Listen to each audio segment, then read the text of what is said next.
mencapai 410 tempat tidur dan memungkinkan ditambah menjadi 500 tempat tidur. Selain itu, ruang ICU di rumah sakit maupun di swasta maupun di negeri juga ditambah begitu sesuai dengan kekuatan dari masing-masing rumah sakit. Selain itu, pemerintah Kabupaten Sragen juga melakukan pembatasan kegiatan masyarakat seperti hajatan. Saat ini sudah tidak diperbolehkan dan hanya diperbolehkan untuk akad nikah saja, dan itu hanya dilakukan di rumah. Dan juga untuk di tempat ibadah juga dibatasi. Demikian. Oke, Mas Fira mungkin bisa dijelaskan kepada kami lebih detailnya bagaimana kondisi bangunan SDN 2 Kragilan saat ini? Ya, meskipun ya sudah 1 tahun tidak dipergunakan, gedung ini masih kokoh dan tidak ada bocor-bocor, plafon juga dalam kondisi baik, sehingga jika terjadi hujan begitu pasien tidak akan basah terkena hujan karena kondisi atap dan bangunannya pun juga masih kokoh. Dan juga listrik juga di sana juga masih menyala. Tadi saya juga sudah melakukan pengecekan sendiri, listrik masih dalam kondisi bagus. Nah, letak bangunan sendiri ini berada di pinggir jalan Provinsi Solo Purwodadi, dan juga berdekatan dengan Balai Desa Kragilan Gemolong. Selain itu, apabila ada pasien yang mengalami perburukan, tempat isolasi ini dekat dengan rumah sakit rujukan COVID-19 di Sragen. Demikian. Oke, baik, terima kasih wartawan Tribun Jateng, Mahfira Putri atas laporan Anda. Selamat bertugas kembali. Beralih ke berita selanjutnya, Saudara, Gojek dan Universitas Mula Warman melaksanakan vaksinasi massal di Klinik Fakultas Kedokteran pada hari ini Selasa 22 Juni 2021. Vaksinasi massal tersebut turut diapresiasi oleh Rektor Unmul Masjaya. Ia mengapresiasi langkah Gojek dalam membuktikan kepeduliannya dalam melawan COVID-19. Bahkan dengan adanya vaksinasi ini diharapkan dapat meningkatkan percepatan ekonomi di masyarakat. Kegiatan ini dilaksanakan selama 2 pekan ke depan. Dengan adanya kegiatan tersebut, pihak Gojek menargetkan sekitar 500 orang yang akan divaksin. Kegiatan ini dilaksanakan di puluhan kota yang ada di Indonesia. Kota Samarinda menjadi kota 30 yang menjadi lokasi vaksinasi massal. Dengan adanya kegiatan vaksinasi ini dapat memberikan kenyamanan bagi masyarakat. Dan untuk mengetahui informasi lebih detailnya, sudah bergabung bersama saya wartawan Tribun Kaltim ada Gino Prayudi. Halo, selamat sore Gino. Ya, sore ya. Gino, bisa dijelaskan ke kami apa sebenarnya tujuan kegiatan vaksinasi massal ini? Oh ya, tujuan dari vaksinasi massal ini memang salah satu cara upaya pemerintah untuk demi menekan angka kasus terkonfirmasi positif di Kalimantan Timur, khususnya di kota Samarinda. Sebelumnya berdasarkan informasi yang saya dapatkan pada data Satgas COVID Kalimantan Timur per tanggal 22 Juni tadi sore, sekitar terdapat penambahan 245 kasus, sehingga total kasus terkonfirmasi positif di Kalimantan Timur berjumlah 74.069 orang.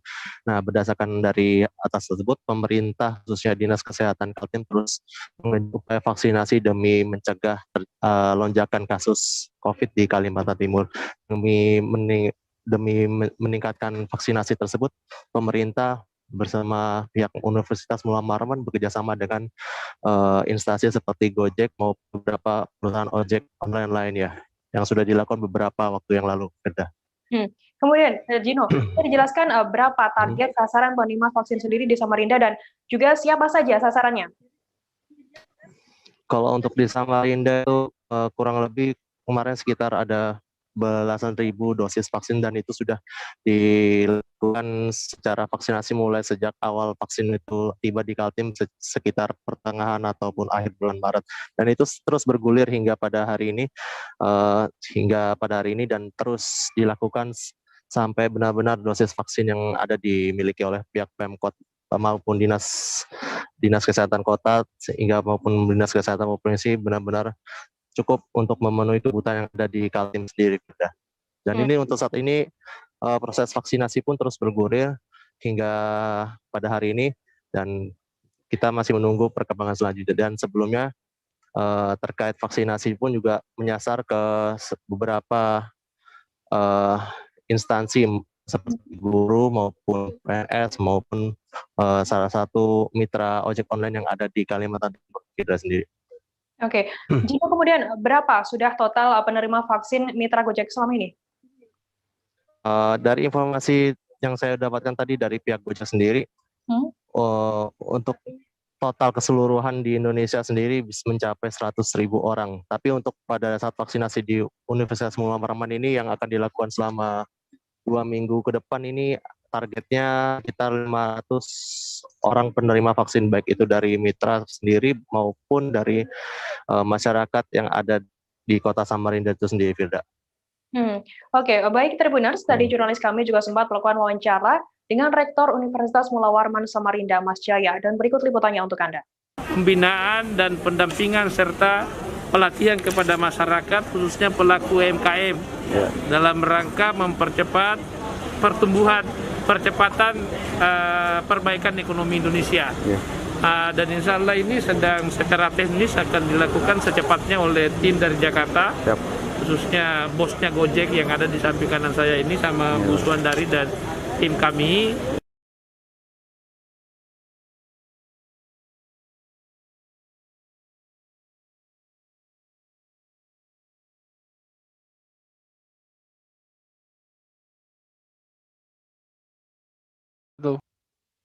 Kami sudah tersambung kembali dengan jurnalis Tribun News, ada Gita Irawan. Halo, selamat sore Gita. Selamat sore Firda. Gita, bisa dijelaskan bagaimana jalannya proses permintaan keterangan tersebut yang tadi di Komnas HAM tersebut? Bisa disampaikan sampai saat ini proses klarifikasi tersebut masih berlangsung secara tertutup sejak pukul 13.00 hingga pukul 15.50 lebih. Sejumlah awak media juga masih menunggu konferensi pers dari Komisioner Komnas HAM digelar. Sebelumnya, tanpa menyampaikan keterangan kepada wartawan, Kepala BKN Bima Aryawi di sana datang membawa sebundel dokumen dan langsung masuk lewat pintu belakang kantor Komnas HAM. Kemudian, Gita, bisa dijelaskan bagaimana respons Komnas HAM sendiri terhadap kedatangan Kepala BKN dan jajarannya di sana? Ya, Ketua Komnas HAM RI Ahmad Taufan Damanik mengapresiasi kedatangan Bima dan jajarannya yang memenuhi undangan klarifikasi terkait tes wawasan kebangsaan untuk pegawai KPK pada hari ini. Pihak BKN melalui stafnya sebelumnya juga sudah memberikan keterangan kepada Komnas HAM pada Rabu 9 Juni 2021 lalu. Kemudian apa saja sih poin yang digali oleh Komnas HAM sendiri dalam pemeriksaan tersebut? Kita?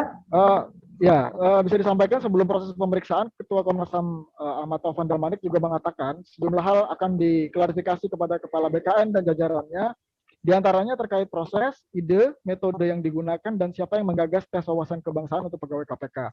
Selain itu, Komnas HAM juga akan meminta klarifikasi terkait perbedaan keterangan antara sejumlah pihak terkait proses tes wawasan kebangsaan tersebut.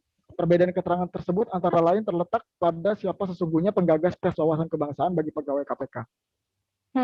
Kemudian kita, setelah ini, setelah laporan tadi, setelah pemeriksaan tersebut, apa yang akan dilakukan oleh Komnas HAM sendiri? Bisa disampaikan sebelumnya, Komnas HAM juga sempat menyampaikan pihaknya membuka kemungkinan untuk melibatkan sejumlah ahli dalam proses penyelidikan. Ahli yang rencananya akan dimintai pendapat terkait tes wawasan kebangsaan tersebut, diantaranya ahli hukum, ahli psikologi, dan ahli di bidang kebangsaan. Nantinya fakta, keterangan, dan pendapat ahli terkait tes wawasan kebangsaan untuk pegawai KPK itu akan dianalisa dan disimpulkan oleh Komnas HAM. Begitu, Firda. Oke, baik, terima kasih wartawan tribunnews.com, Gita Irawan atas laporan Anda, selamat bertugas kembali. Nah, Tribuners, seusai jeda kami akan kembali dengan informasi menarik lainnya, tetap di Live Update. Oke, apa kabar Bang Arif di sini untuk strateginya? Kalau saya sendiri di Gimik 37 ini yang semalam baru mulai, saya udah hitam. Sebenarnya aku nggak ngerasa itu penangkapan atau penggerebegan atau apapun itu. Karena gitu, posisinya aku kriteria. Jadi kita mengenal disebut dengan stroke yang tidak berdarah dengan stroke yang berdarah. Stroke yang tidak berdarah itu biasanya ditandai dengan adanya penyumbatan. Kalau itu terjadi di sini mungkin pikirnya tidak ke situ kali ya. Tapi kalau di Korea atau di Kamboja itu ada beberapa paper yang saya itu Mas, ya, dulunya tukang koran. Oh gitu ya. Tukang koran. Ya, saya baca ya, Pak. Tuh kan pernah baca kan? Ya. Jadi kalau saya jadi tanggam itu udah bersyukur banget. Si anak ini dijadikan sebagai tersangka begitu. Ya, kalau Ini kita bicara yang di luar kasus Suboombo ya. Dengan nama hujan shower, di mana terdapat batas jelas antara daerah hujan dan tidak hujan yang biasanya terjadi pada fase awal mature stage atau tahap berbahaya dewasa. itu Kang. Jadi mulai artinya terjadinya perlembekan. Nah itu untuk penetrasi akan sulit. Gitu ya.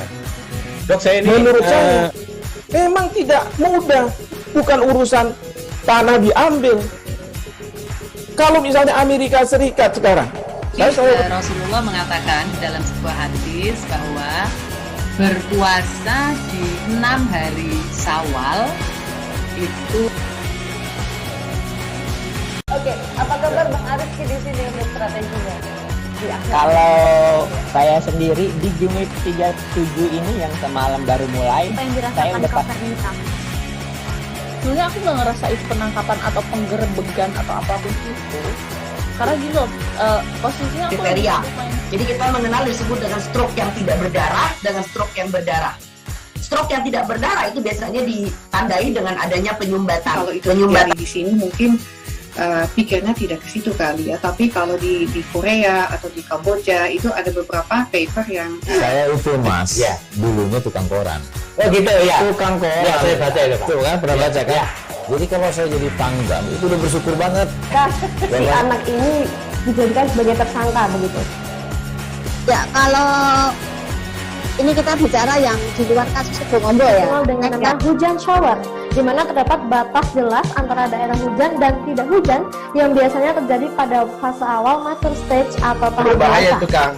Jadi mulai artinya terjadinya perlembekan. Nah itu untuk penetrasi akan sulit. Gitu ya.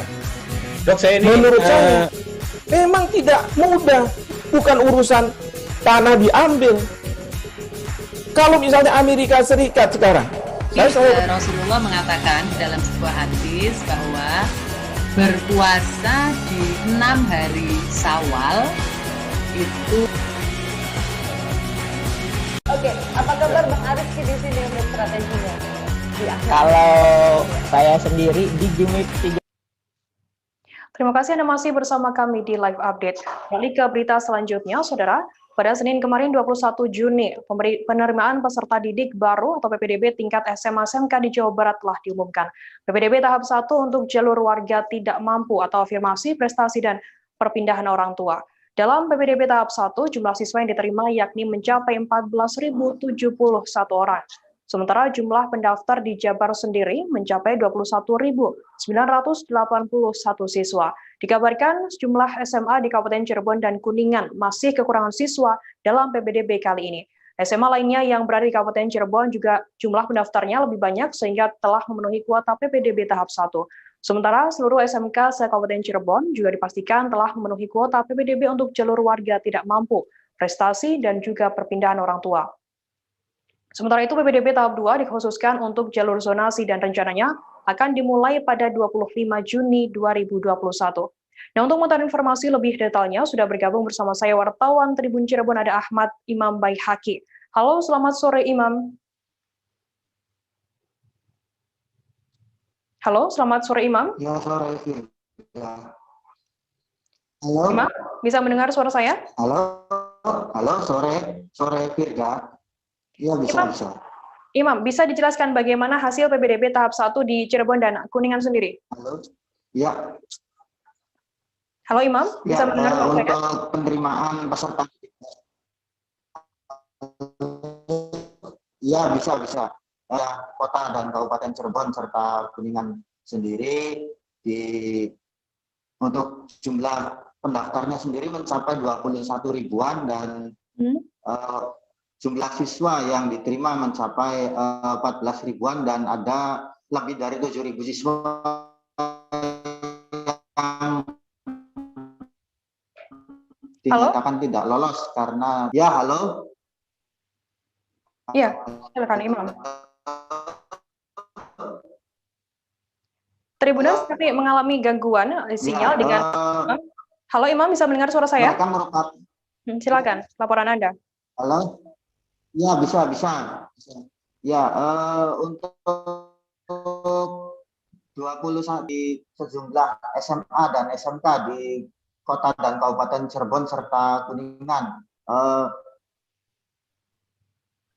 mereka merupakan calon peserta didik yang mendaftar melalui jalur afirmasi, prestasi, dan perpindahan orang tua. Nantinya untuk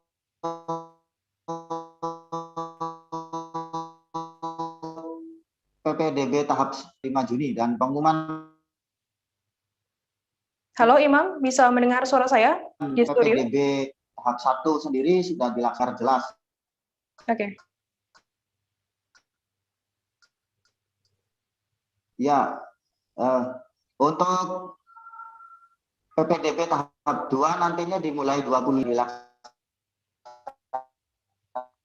pada Senin 21 Juni dan bisa dilihat langsung di website resminya di ppdb.disdik.jabarprof sekolah yang tempat tujuan mendaftar para calon peserta didik tersebut. Demikian, Firda.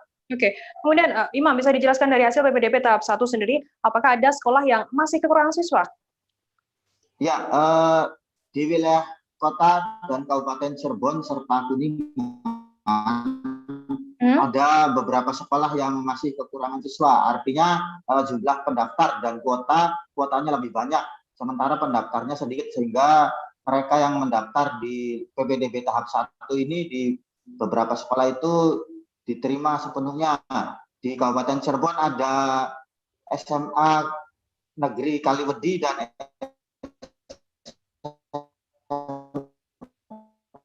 Negeri Kapetakan yang kurang. Di Kabupaten Kuningan ada 6 sekolah yang masih kekurangan siswa pada PPDB tahap 1 ini. Sementara untuk SMK sendiri semuanya sudah dipastikan kuota untuk PPDB tahap 1 sudah terpenuhi. Dan di Kota Cirebon ada untuk PPDB tahap 1 yakni SMA 5 Cirebon dan SMA Negeri. Untuk kuota dalam PPDB tahap 1 ada yang mendaftar pada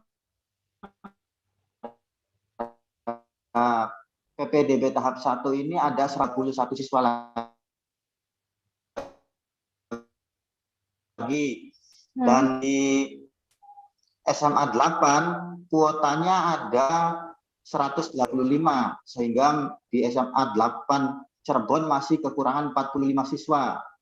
Dan ada juga sekolah yang jumlah pendaftar dan kuota yang tersedia di PPDB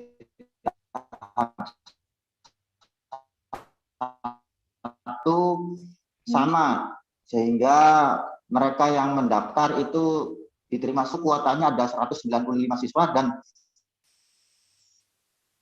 yang mendaftar ada 195 siswa. Dan ini SMK Negeri 1 Cirebon dan SMK Negeri 2 Cirebon. Dan jumlah pendaftar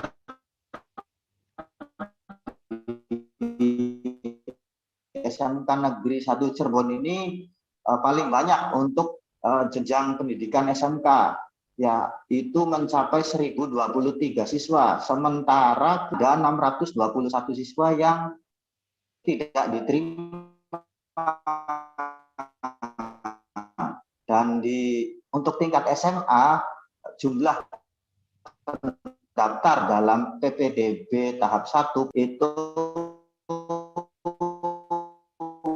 pendaftarnya mencapai 623 siswa, tetapi kuotanya masih ada 400-an siswa yang tidak lolos. Tapi dari sendiri memastikan meski ada beberapa sekolah yang jumlah pendaftarnya sedikit, artinya masih kekurangan siswa, itu akan terpenuhi nanti manakala PPDB tahap 2 untuk jalur zonasi dimulai, sehingga untuk tahap 1 sekarang mereka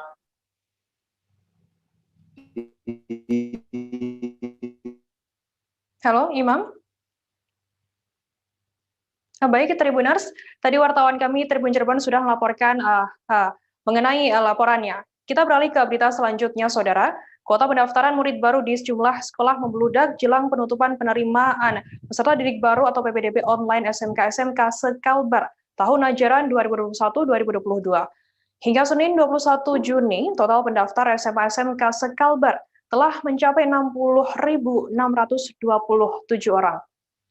Pendaftaran PPDB online di SMA-SMK di Kalbar telah dibuka sejak Selasa 15 Juni lalu dan akan ditutup pada hari ini, Selasa 22 Juni sekira pukul nanti 12 malam.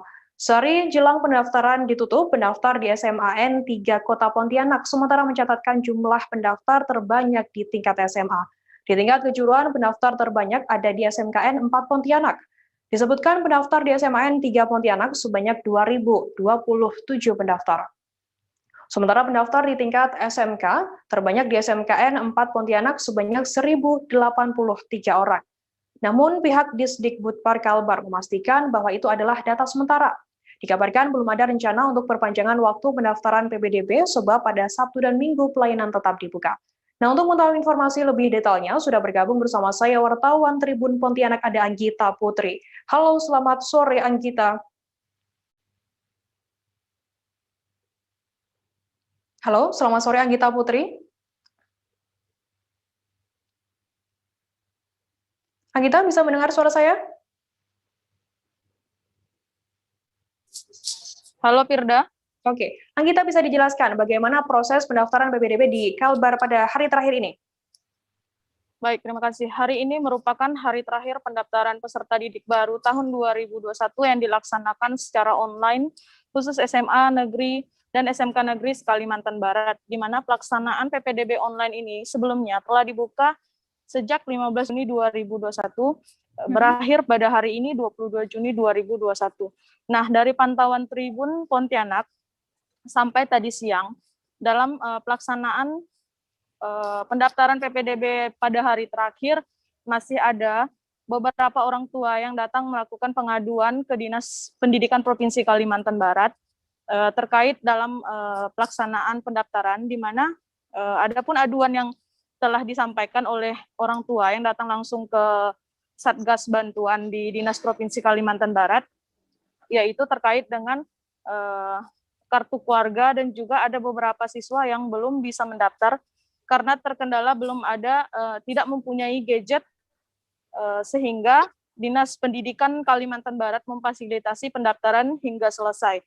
Dan sejauh ini dari pantauan saya sendiri, sedang berada di SMA Negeri 3 Pontianak, tidak ada lagi aktivitas atau aduan orang tua ke sekolah sampai sore hari ini. Dan pelaksanaan pendaftaran secara online akan berakhir pada pukul 24.00 atau jam 12 malam nanti, sedangkan untuk laporan pengaduan bisa diadukan dan berakhir pada jam 3 sore tadi untuk di sekolah maupun di Dinas Pendidikan.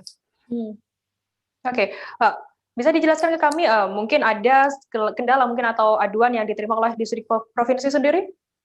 Baik, dari hari pertama pelaksanaan PPDB online di Kalimantan Barat, khususnya SMA dan SMK Negeri di Kalbar, bahwa dalam pelaksanaan PPDB yang awalnya pada hari pertama pada 15 Juni lalu, sempat terjadi terkendala karena sistem website yang disiapkan oleh Dinas Pendidikan Provinsi sempat down dikarenakan banyaknya pendaftar yang mengakses website tersebut.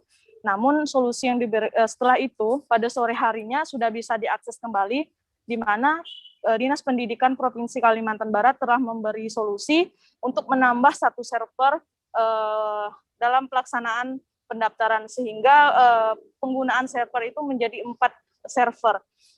Selanjutnya, sampai sejauh ini, selain terkendala website, tidak ada laporan terkait hal-hal lainnya. Tadi pun yang terakhir dilaporkan hanya terkait dengan masa penerbitan kartu keluarga, dan juga terkendala siswa yang mau mendaftar namun tidak memiliki handphone. Oke. Kemudian Anggita, bagaimana dengan daya tampung di SMK dan juga SMKN di Kalbar sendiri, khususnya di Pontianak? Baik, untuk sejauh ini untuk daya tampung se-Kalbar tadi Tribun belum mendapatkan data pastinya berapa, namun untuk sejauh ini dari Jumat lalu pendaftar yang melakukan pendaftaran secara online di seluruh SMA negeri maupun SMK negeri Kalimantan Barat sampai Jumat 11 Juni lalu sudah mencapai 60.627 pendaftar untuk khusus SMA dan SMK Sekalbar. Dan sekolah pilihan terbanyak dalam pendaftaran PPDB tahun ini yakni di SMA Negeri 3 Pontianak mencapai 2.027 peserta pendaftaran. Lalu khusus yang SMK yakni ada SMK Negeri 4 Kota Pontianak mencapai 1.689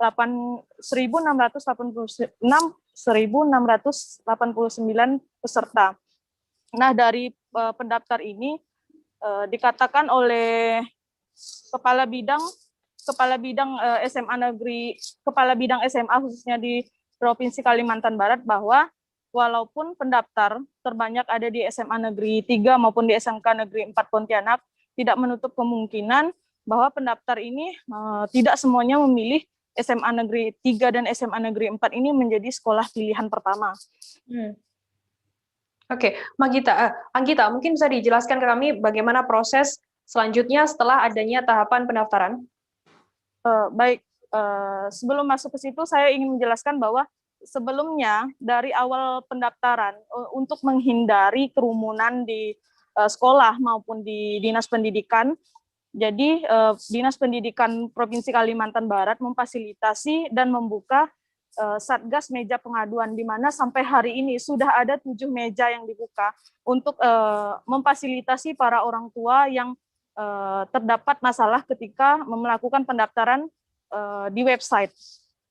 Lalu untuk selanjutnya, setelah pendaftaran ini ditutup, pada keesokan harinya, mungkin setelahnya akan dilakukan masa sanggah. Nah, untuk daya tampung sendiri, tadi belum diterima laporan terkait berapa jumlah pasiennya untuk se-Kalimantan Barat. Oke, baik. Terima kasih wartawan Tribun Pontianak Anggita Putri atas laporan Anda. Selamat bertugas kembali. Beralih ke berita selanjutnya, Saudara, PPDB SMA SMK telah memasuki tahap kedua. Beberapa wali murid masih terus berdatangan ke sekolah. Saat ini PPDB jenjang SMA SMK telah memasuki tahap kedua, pendaftaran sekaligus proses verifikasi. Tahap verifikasi berkas pendaftaran PPDB tahap 2 telah dilakukan pada kemarin, Senin 21 Juni hingga nanti 24 Juni 2021 mendatang. Pada tahap ini dibuka pendaftaran untuk jalur zonasi bagi SMA, jalur reguler bagi SMK, serta jalur mutasi bagi SMK. Sebagian besar wali murid yang datang bermaksud untuk bertanya dan terkendala perihal registrasi online serta hendak melakukan verifikasi berkas. Pasalnya menurut wali murid, proses pendaftaran PPDB online cukup rumit. Meskipun dilaksanakan secara online, tetapi tetap saja siswa dan wali murid harus bolak-balik ke sekolah. Dan untuk mengetahui informasi lebih detailnya, sudah bergabung bersama saya wartawan Bangka Pos, ada Arya Bima. Halo, selamat sore Arya Bima. Halo, selamat sore Firda. Arya Bima, bisa dijelaskan bagaimana alur pendaftaran PPDB online SMA SMK di negeri di Bangka Belitung sendiri? Ya, baik Firda. Sebelumnya saya jelaskan terlebih dahulu bagaimana alur pendaftaran PPDB untuk jenjang SMA ataupun SMK negeri di Kepulauan Bangka Belitung. Nah, yang pertama-tama peserta didik itu akan diarahkan untuk mendaftar secara online, tepatnya melalui laman ataupun website yang telah disediakan oleh Dinas Pendidikan Kepulauan Bangka Belitung. Nah, setelah itu peserta didik diharuskan mencetak bukti pendaftaran serta mempersiapkan kelengkapan berkas. Kemudian peserta didik diperbolehkan untuk memilihkan sekolah sesuai dengan jalur PPDB yang diinginkan, baik itu jalur afirmasi, zonasi, prestasi, mutasi, dan lain-lain. Nah, sementara itu, selanjutnya peserta didik dipersilahkan untuk mengupload dokumen ataupun berkas sesuai dengan jalur. Kami mengalami gangguan sinyal dengan jurnalis kami dari Bangka Pos, Arya Bima. Kita beralih ke berita selanjutnya, Saudara. Kita jeda sejenak, kami akan kembali dengan informasi menarik lainnya tetap di Live Update. Oke, apa kabar Bang Arif di sini untuk strateginya? Kalau saya sendiri di Gimik 37 ini yang semalam baru mulai, saya udah sebenarnya aku nggak ngerasa itu penangkapan atau penggerbegan atau apapun itu. Karena gitu, posisinya kriteria. Jadi kita mengenal disebut dengan stroke yang tidak berdarah dengan stroke yang berdarah. Stroke yang tidak berdarah itu biasanya ditandai dengan adanya penyumbatan. Kalau itu terjadi di sini mungkin pikirnya tidak ke situ kali ya, tapi kalau di Korea atau di Kamboja itu ada beberapa paper yang saya itu mas, ya dulunya tukang koran. Oh gitu ya. Tukang koran. Ya, saya baca itu Pak. Tuh kan pernah baca kan? Ya. Jadi kalau saya jadi tanggam itu udah bersyukur banget. Si anak ini dijadikan sebagai tersangka begitu. Ya, kalau ini kita bicara yang di luar kasus Sebongombo ya. Dikenal dengan nama hujan shower, di mana terdapat batas jelas antara daerah hujan dan tidak hujan yang biasanya terjadi pada fase awal mature stage atau tahap berbahaya dewasa. itu Kang. Jadi mulai artinya terjadinya perlembekan. Nah itu untuk penetrasi akan sulit begitu ya. Dok, saya ini menurut saya memang tidak mudah, bukan urusan tanah diambil. Kalau misalnya Amerika Serikat sekarang, Rasulullah mengatakan dalam sebuah hadis bahwa berpuasa di 6 hari Syawal itu. Oke, apa kabar Bang Arif di sini untuk strateginya? Kalau saya sendiri di Jumip 37 ini yang semalam baru mulai, saya udah Sebenarnya aku nggak ngerasain penangkapan atau penggerbegan atau apapun itu, karena gini loh, posisinya aku kriteria. Jadi kita mengenal disebut dengan stroke yang tidak berdarah dengan stroke yang berdarah. Stroke yang tidak berdarah itu biasanya ditandai dengan adanya penyumbatan. Kalau itu terjadi di sini mungkin pikirnya tidak ke situ kali ya, tapi kalau di Korea atau di Kamboja itu ada beberapa paper yang saya itu mas, ya dulunya tukang koran. Oh gitu ya. Tukang koran. Ya, saya baca itu Pak. Tuh kan pernah baca kan? Ya. Jadi kalau saya jadi tanggam itu udah bersyukur banget. Si anak ini dijadikan sebagai tersangka begitu. Ya, kalau ini kita bicara yang di luar kasus Sebongombo ya. Dikenal dengan nama hujan shower, di mana terdapat batas jelas antara daerah hujan dan tidak hujan yang biasanya terjadi pada fase awal mature stage atau tahap berbahaya dewasa. itu Kang. Jadi mulai artinya terjadinya perlembekan. Nah itu untuk penetrasi akan sulit begitu ya. Dok, saya ini menurut saya memang tidak mudah, bukan urusan tanah diambil. Kalau misalnya Amerika Serikat, Saudara, PPDB SMA SMK telah memasuki tahap kedua. Beberapa wali murid masih terus berdatangan ke sekolah.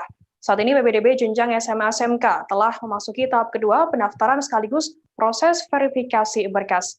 Nah, saat ini Firda sudah tersambung dengan jurnalis dari Bangka Pos, ada Arya Bima yang akan memberikan laporannya. Halo, selamat sore Arya Bima. Halo, selamat sore Firda. Arya Bima, bisa dijelaskan bagaimana alur pendaftaran PPDB online SMA SMK di Bangka Belitung sendiri? Oke, baik, untuk alur pendaftaran PPDB jenjang SMA SMK negeri di Bangka Belitung sendiri, yang pertama-tama peserta didik diharuskan mendaftar secara online melalui laman ataupun website yang telah disediakan oleh Dinas Pendidikan Provinsi Kepulauan Bangka Belitung. Nah, setelah itu peserta didik diharuskan mencetak bukti pendaftaran dan mempersiapkan kelengkapan berkas. Kemudian peserta didik dipersilakan untuk memilih sekolah sesuai dengan jalur PPDB yang diinginkan.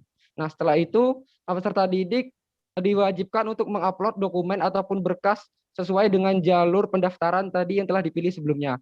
Nah, setelah itu dilakukan mencetak bukti pengajuan pendaftaran yang kemudian akan diverifikasi oleh panitia PPDB untuk kelengkapan dan validasi berkas.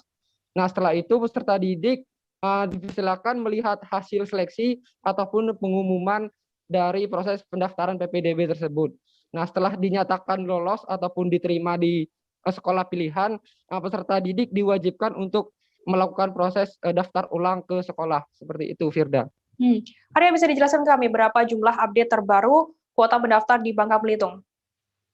Oke, untuk update terbaru kuota pendaftar yang sudah terdata, ini kemarin update-nya terakhir di hari kemarin, Senin 21 Juni 2021, sudah tercatat lebih dari 9.000 pendaftar yang terdiri dari 7 kabupaten ataupun kota yang ada di Kepulauan Bangka Belitung. Seperti itu, Firda. Oke, kemudian adakah permasalahan mungkin dan mungkin kendala yang dialami oleh wali murid ataupun calon siswa sendiri? Oke, beberapa kendala dialami oleh wali murid, baik itu perihal server ataupun pendaftaran registrasi online.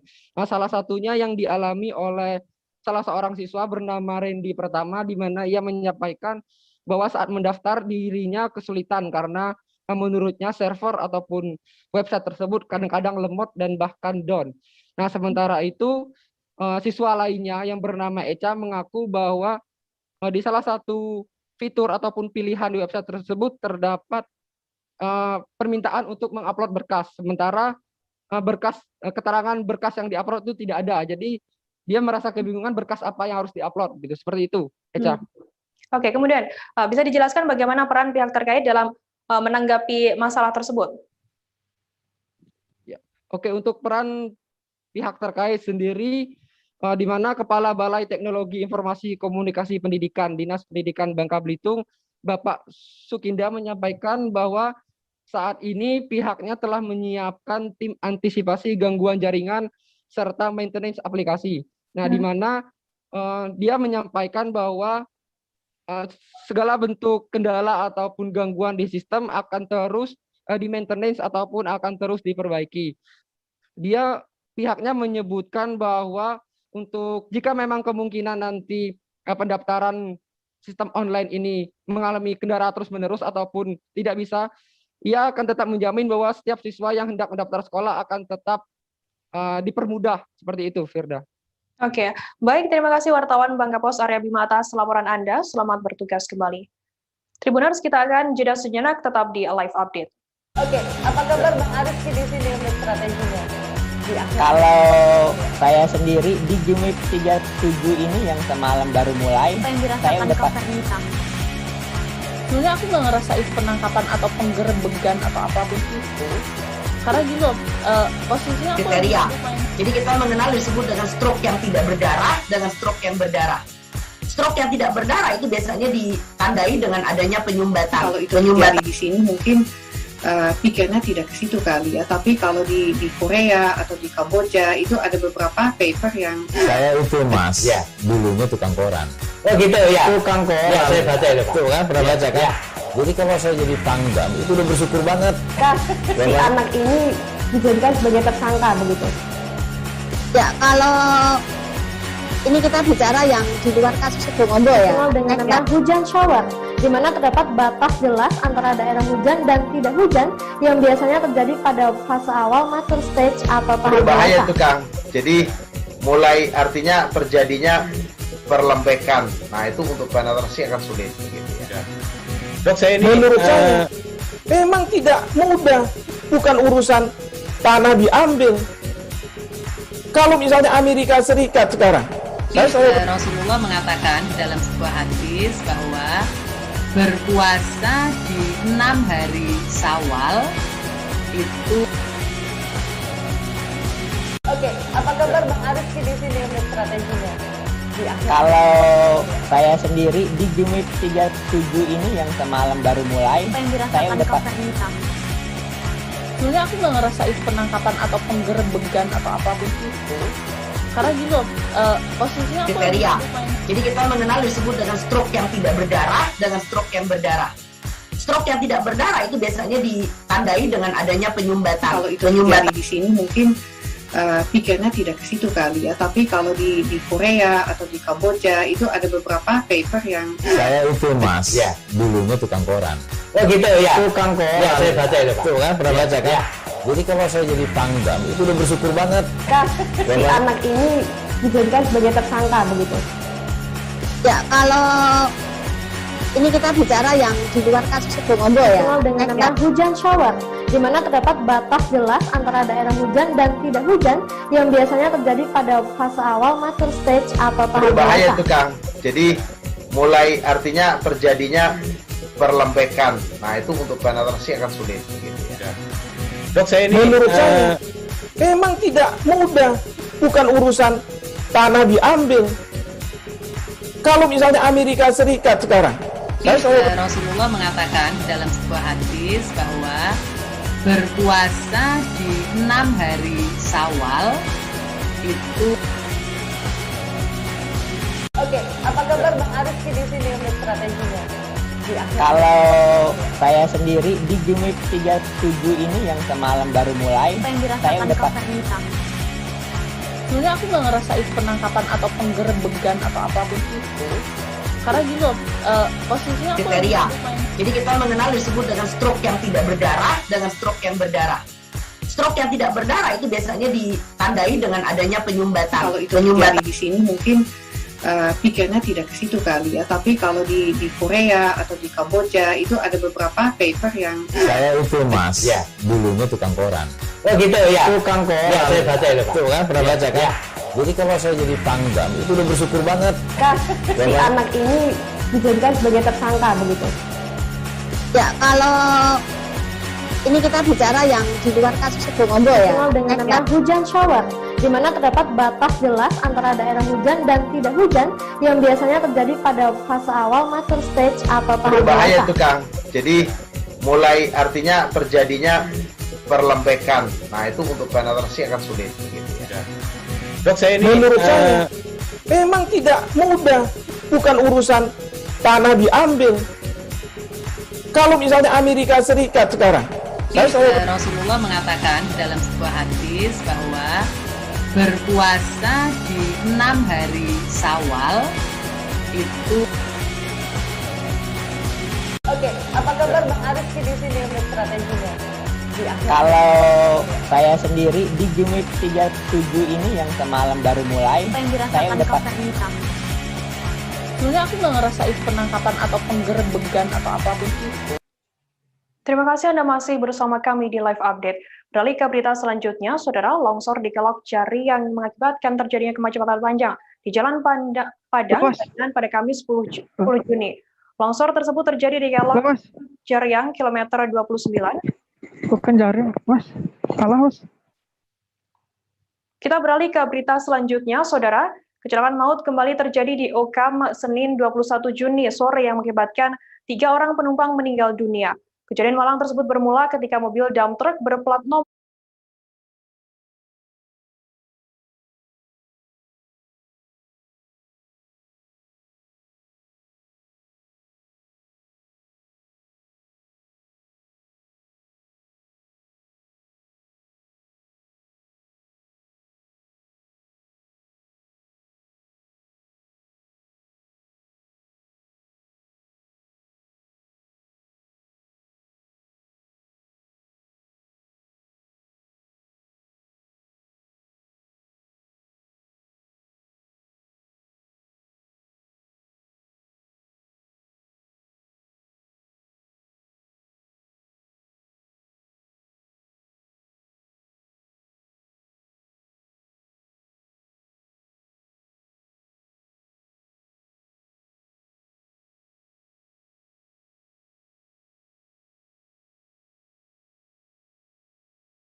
Halo.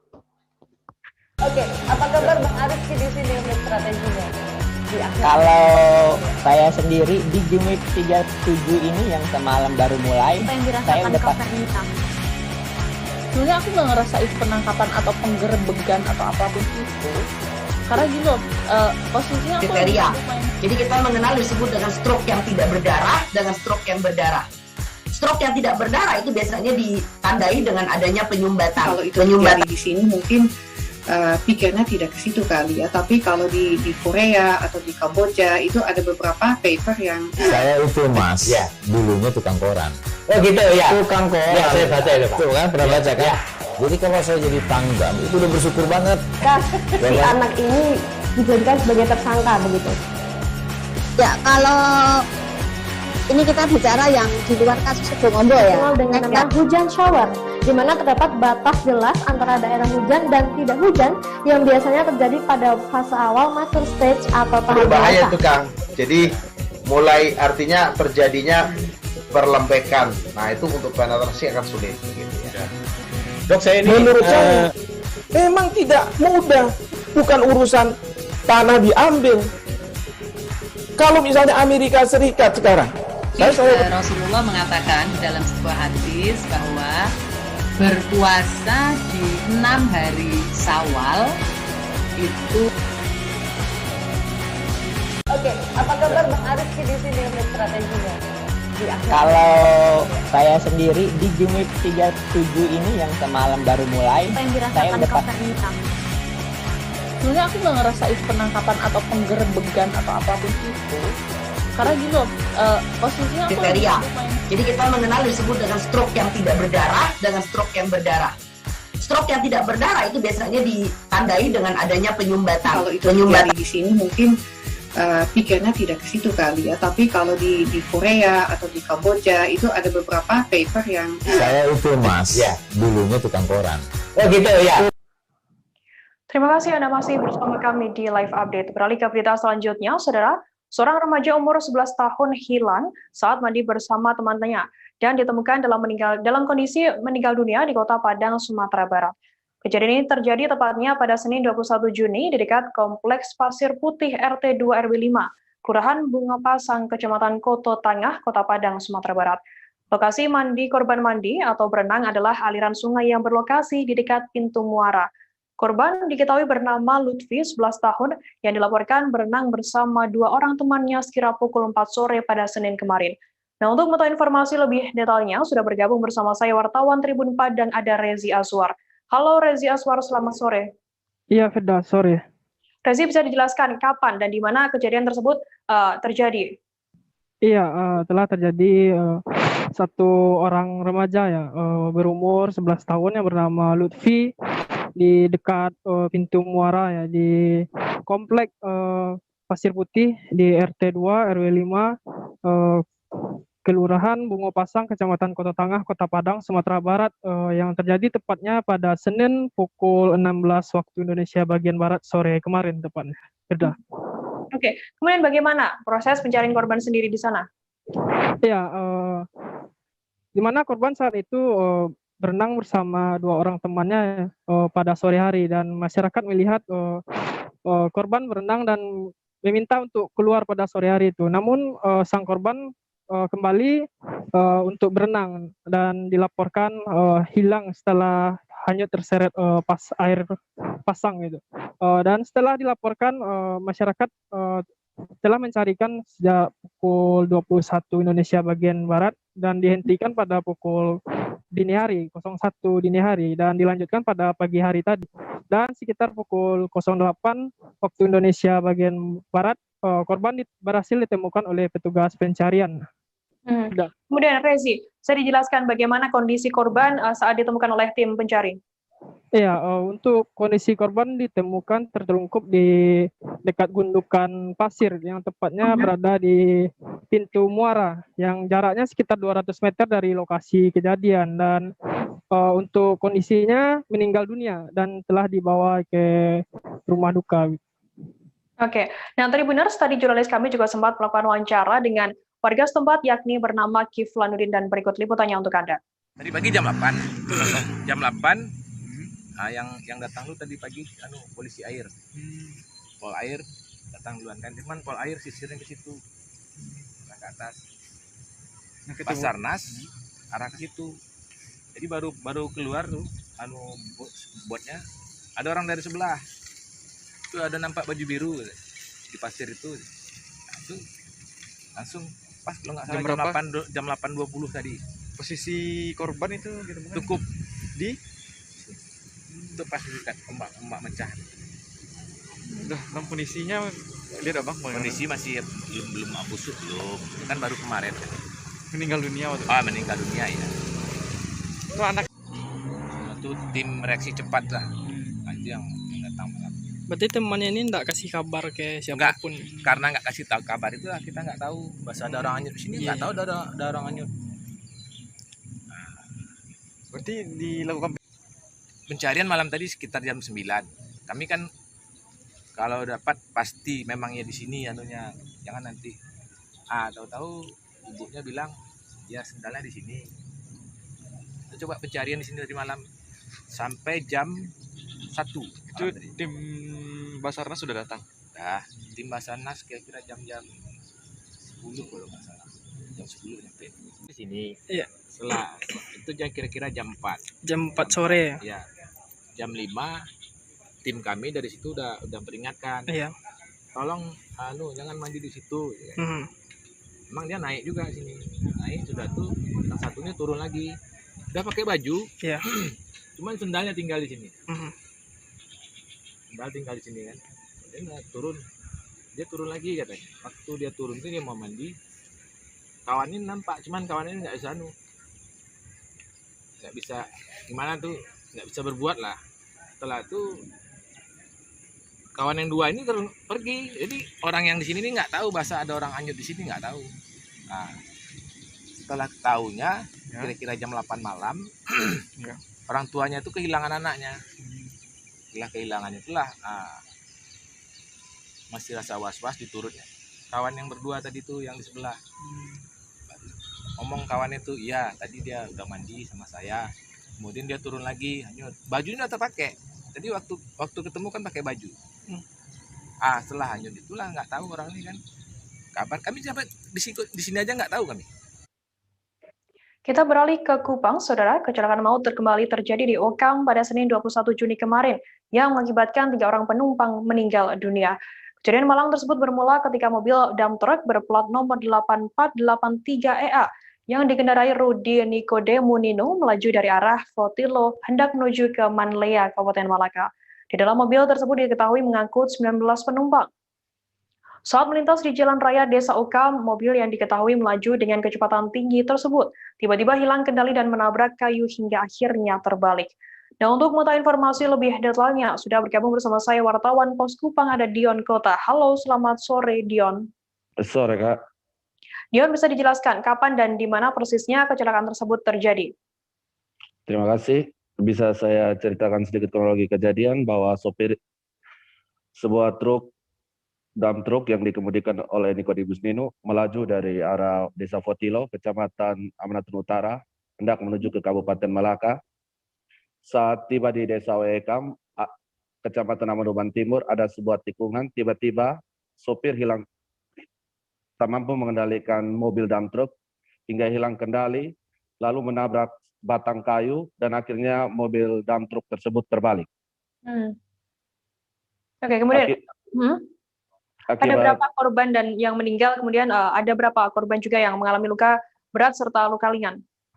Akibat kecelakaan tersebut, 3 orang meninggal dunia atas nama Elkana Liu, Joni Bantaika, Yohanes Ati, dan ada 7 orang yang mengalami luka berat dan 7 orang lainnya luka ringan. Untuk yang luka ringan saat ini sudah diizinkan pulang, sementara yang luka berat saat ini sementara dirawat di Rumah Sakit Umum Soe. Saya menerima informasi bahwa semua biaya perawatan korban ditanggung oleh Pemda TTS. Apakah benar? Ya. Dan saat pagi tadi, Selasa pagi, Wakil Bupati TTS, Joni Armi Kunai, sempat menyempatkan diri menjenguk para korban di ruang IGD RSUD SOE. Pada kesempatan itu, Wakil Bupati menyampaikan bahwa keluarga dan korban tidak perlu memikirkan terkait biaya perawatan karena seluruh biaya ditanggung oleh pemerintah daerah Kabupaten TTS sebagai bentuk dukungan terhadap korban. Oke, baik ya Tribuners, tadi jurnalis kami juga sempat melakukan wawancara dengan Kasat Lantas Polres TTS Ibtu Stevenson Albertino Besi dan juga Wakil Bupati TTS Joni Armi Konai, dan berikut liputannya untuk Anda. Kronologis kejadian lantas yang terjadi pada tanggal 21 Juni 2021, kejadian lantas di Jalan Raya Oekam, Kecamatan Amandoban Timur. Kejadian pukul 16.50 WITA, mobil dump truck yang dikemudikan oleh Nicodemo Nino itu dari arah Fetilo menuju ke Kiopukan, Kabupaten TTO. Saat itu kondisi jalan di TKP menikung kiri, mobil saat itu juga melaju dengan kecepatan tinggi, sehingga menjadi korban jumlahnya sebanyak 19 orang, 3 meninggal dunia, sedangkan 5 luka berat dan 11 luka ringan. Dilakukan perawatan di puskesmas Oekam saat itu, dan saat itu juga sebanyak 7 orang dirujuk ke Rumah Sakit Umum Daerah Soe. Sedangkan status daripada sopir tersebut sementara kami masih melakukan penyelidikan dan kami amankan di Polres TTS. Apabila setelah kami melakukan penyelidikan dan melakukan gelar perkara, maka kami akan tingkatkan ke tahap awal itu untuk penanganan di TKP sudah dilaksanakan dan juga dari Puskesmas Orekam sudah ada penanganan awal. Kemudian kurang lebih ada 20-an korban dan 7 korban dirujuk ke Rumah Sakit Umum Soe dan korbannya mengalami patah tulang dan Kita beralih ke Kota Bandung, Saudara. Hujan deras disertai kilat mengguyur Kota Bandung pada Senin siang kemarin. Hujan yang berlangsung hingga 3-4 jam tersebut mengakibatkan banjir di beberapa daerah di Kota Bandung dan salah satunya di daerah Cikapundung Kolot dan Pasar Kordon. Banjir pun beragam dari setinggi betis hingga setinggi pinggang orang dewasa. Belasan rumah terkena dampak banjir dari luapan Sungai Cikapundung Lama yang tidak kuat menampung air hujan dan kiriman dari arah Kota Bandung. Menurut warga sekitar, banjir berlangsung 3 jam hingga banjir benar-benar surut. Nah, untuk mengetahui informasi lebih detailnya, sudah bergabung bersama saya wartawan Tribun Jabar, ada Fahri Fadlur Rahman. Halo, selamat sore Fahri. Halo, selamat sore Firda. Fahri, bisa dijelaskan berapa lama banjir menggenangi daerah Cikapundung Lama? Baik, menurut warga sekitar, hujan mengguyur kawasan tersebut kurang lebih selama 3 jam dari pukul 2 siang sampai jam 5 siang.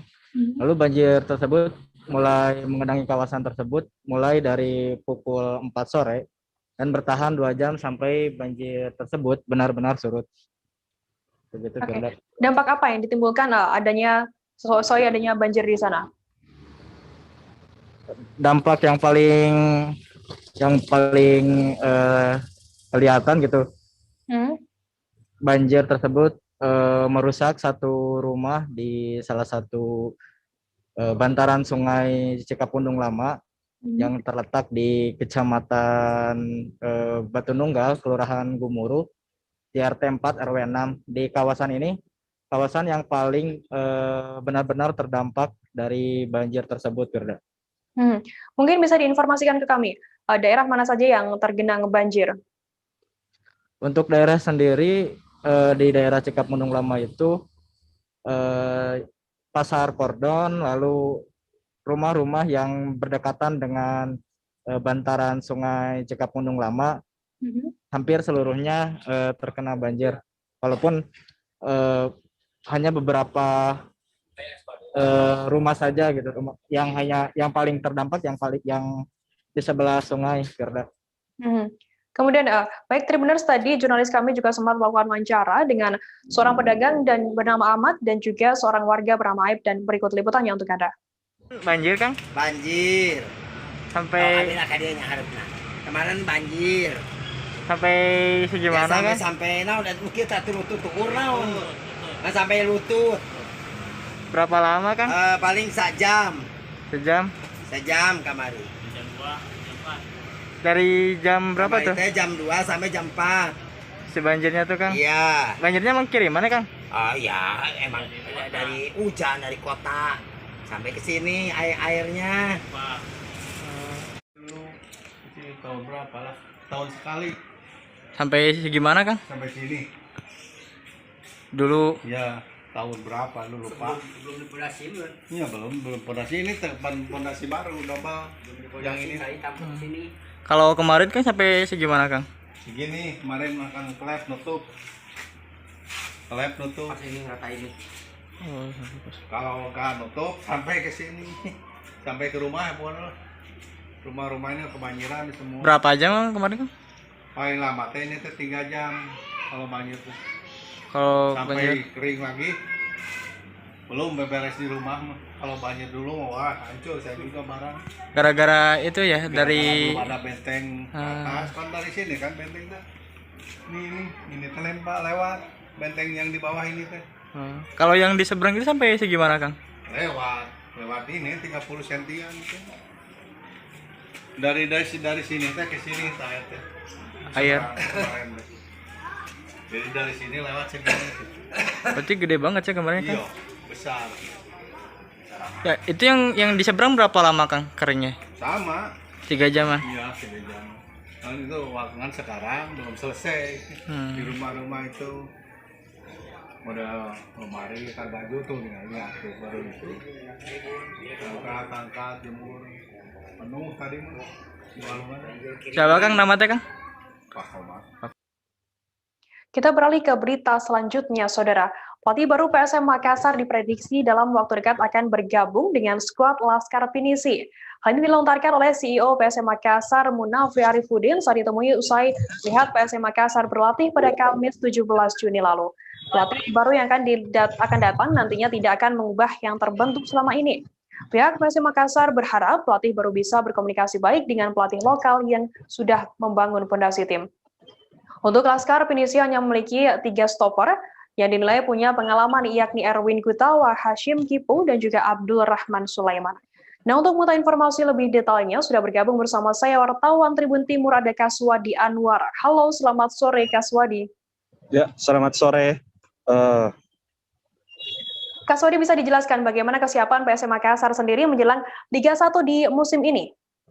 Ya, baiklah, baru saja pukul 18.00 WITA, skuad PSM Makassar telah menyelesaikan latihan di lapangan Bosowa Sport Center di Kota Makassar. Sejauh ini persiapan tim Juku Eja ini sudah mencapai 80%. Tinggal menunggu sosok pelatih maupun pemain yang akan direkrut ke depannya. Oke, kemudian kapan sosok pelatih ini yang baru ini akan mulai melatih PSM Makassar sendiri? Ya, untuk sosok pelatih ini ada 2 nama yang mencuat. Ada mantan pelatih PSM Makassar, Peter Serge di musim Peter Serge melatih PSM Makassar pada tahun 2011 hingga 2013. Kemudian ada nama Milomir Salsijat, merupakan mantan pelatih Arema. Dari hasil wawancara dengan CEO PSM Makassar, Munafri Arifudin, dia mengatakan bahwa dalam waktu dekat ini PSM akan kedatangan sosok pelatih asing. Namun ia sebenarnya belum ingin menyampaikan langsung sosok pelatih tersebut. Untuk waktunya terakhir dia sampaikan bahwa pelatih ini sementara mengurus keimigrasian, yakni visa untuk masuk ke Indonesia. Oke, kemudian mungkin bisa diinformasikan ke kami, mungkin ada posisi yang masih perlu diisi oleh skuad PSM Makassar sendiri? Ya.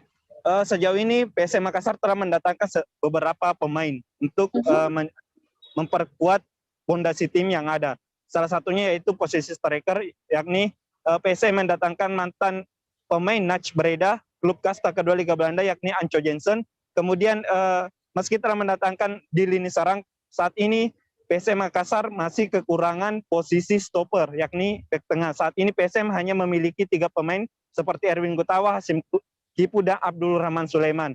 3 pemain ini dinilai masih kurang, sebab jika terjadi cedera ataupun hal yang tidak diinginkan kepada pemain ini, maka komposisi tim ataupun kedalaman skuad akan terganggu. Makanya pihak manajemen saat ini masih berburu pemain. Diperkirakan kemungkinan posisi stopper akan diisi oleh pemain asing. Namun untuk nama dari pemain tersebut, pihak manajemen juga belum ingin membocorkan siapa yang akan direkrut. Oke, baik ya Tribuners, tadi jurnalis kami juga sempat melakukan wawancara dengan CEO PSM Makassar, Munafri Arifudin, dan berikut liputannya untuk Anda.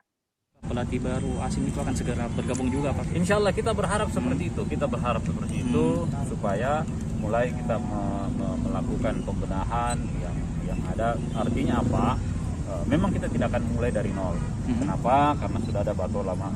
Pelatih baru yang akan datang bukan datang untuk merubah semua apa yang telah ada, gitu. Tapi cuma akan melihat seperti apa lagi yang perlu ditingkatkan. Yang sudah bagus tentu harus sudah dipertahankan dan sebagainya, dan saya harap dia bisa berkomunikasi baik dengan pelatih lokal yang sudah ada, yang sudah membangun fondasi tim yang ada saat ini.